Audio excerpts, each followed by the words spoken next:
Hello mga idol, magandang gabi po sa ating lahat mga idol. Subukan ko pala tong technique na to nga nalaman ko nung mga unang mga kapanahonan pa, turo po ng aking mga magulang po. Kailangan lang po natin ng kung may langis or kating ko naman ang ginagamit ko mga idol. Yan ang ginagawa ko dahil itong aking panganay ay may sipon, ubo.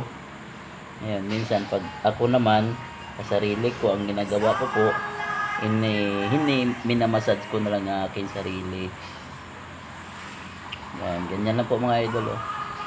Ganito lang po ang gagawin po. Tapos and then pagkatapos po nito dito po sa part na to dito hindi ko masyadong matandaan kung anong ano nito, basta kung hindi yata sa ubo, sa sipon, dito na part na ito. Yan, ganun mo lang sila mga idol. Yan. Tapos yan, pisil mo na ilang minuto. Yan. Dito. Ilang minuto yan mga idol.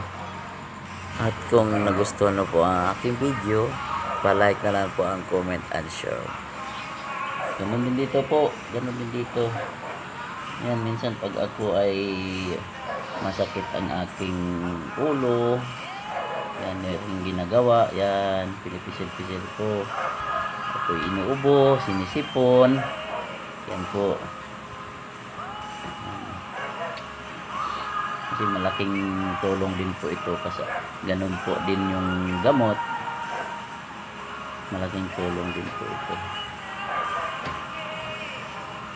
Ilang minuto lang siya. Ganito kasi yung turo na ating magulang ang araw.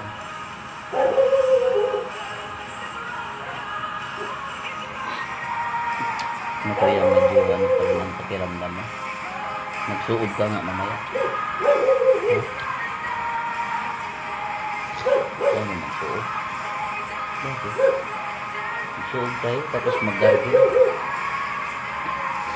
Ito mo yung ano mo.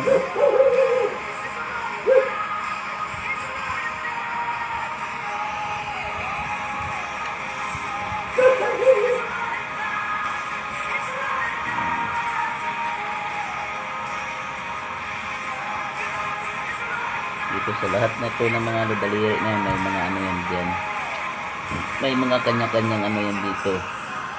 Ito lang matandaan kung ano mga pangalan yun. Sakit ng ulo, sipon, ubo, lagnat. Wala guys, hanggang dito na lang nga pala ang aking video. Sana ay may natutunan po kayo sa aking video ito.